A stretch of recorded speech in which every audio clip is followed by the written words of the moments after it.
He's Dan Lebitard, host of Dan Lebitard Show, and the Dan Lebitard is highly questionable in the mothership. Miami Herald writer joins us now. Do you get more phone calls, Danny, when the Heat win or lose? What are you joking, Dan?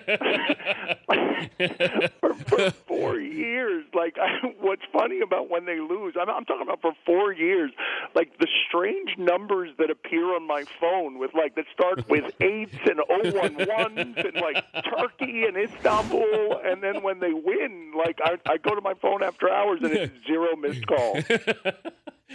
You're going to get a lot of phone calls today. You don't say. Yeah. Is it over?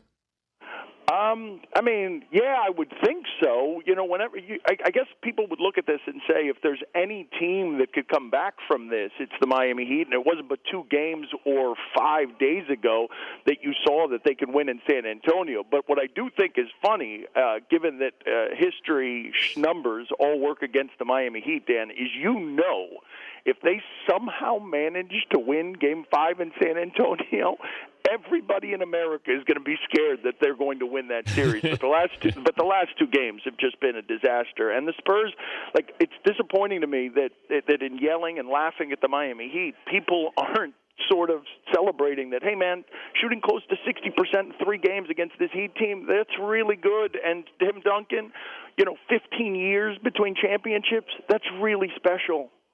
But people, for some reason, are going to miss this because the hatred towards the Heat does not trump the admiration of what they see with the Spurs.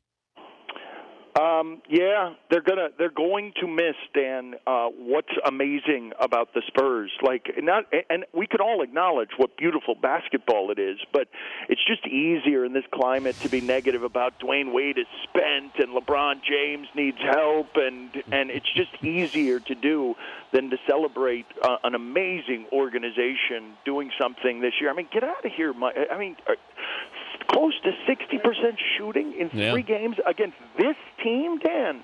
And getting all the looks they want, getting everything that they want on the court because they play such beautiful basketball, and we just can't see it through the haze of our hatred. He's Dan Lebitard joining us, Dan Patrick Show.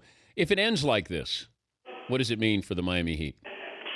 That's a great question. I mean, it's great for the league. It's the perfect scenario for the league to have the Miami Heat lose the first year, then win the next 2 with a lot of doubt surrounding it, and then lose at the end, being interesting until the end, and then you get the entire offseason of wondering whether LeBron bails on the thing.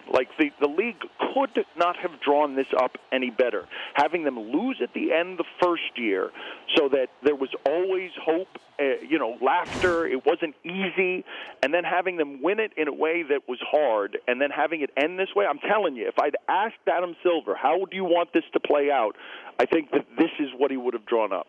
The Carmelo story and how it mushrooms now because LeBron's attached to it, but when do you start to get, or have you already given validity to it? Well, no, it has validity. The Heat have talked about it. They think it's a very, very long shot. That's how it's been described to me, that they think there's a 1% chance of it actually happening. And they say that, 1% doesn't sound like very much, but that's exactly where they would have put it 4 years ago at this time with LeBron, too. So I don't think that one's good for the league. I think that's excess. I think that's gluttony. I think that's making this a little too easy. The thing that's been great about this entire run is that it's been polarizing and it's been really hard. And all of a sudden, if you throw Carmelo into the mix, one of the things that I find funny here is if you throw Carmelo into the mix, it makes the Heat even more hated and it makes them more gluttonous and excessive. But if you gave Carmelo to the Spurs, everybody would say, well, that seems like a good move, right? I mean, if you give Carmelo to the Spurs, people wouldn't be complaining about it at all. Would it help LeBron if he pushed away the Jordan comparisons and didn't say, oh, I'm humbled by that, of just saying, look, no one should be. It's almost as if he's sort of inches to the line there when if he distances himself, doesn't it make it a little bit easier for him? Or does he love the challenge or that, hey, I want to be mentioned and I should be mentioned there with Jordan?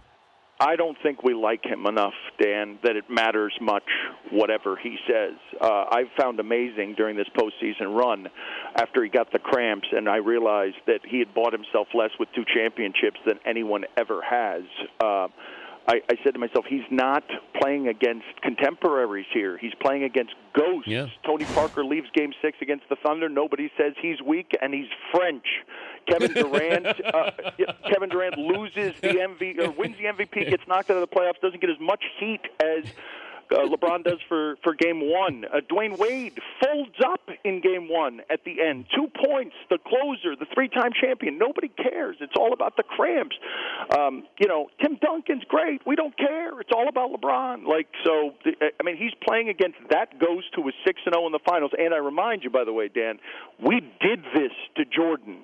Along the path, we doubted him plenty. We thought Drexler was going to do it, and Gary Payton was going to do it, and Reggie Miller was going to do it, and this is the year, John Stockton does it. We doubted him plenty along the path, and we called him a ball-hogging chucker at the beginning, too, who would never win the big game until he stuffed it in our face.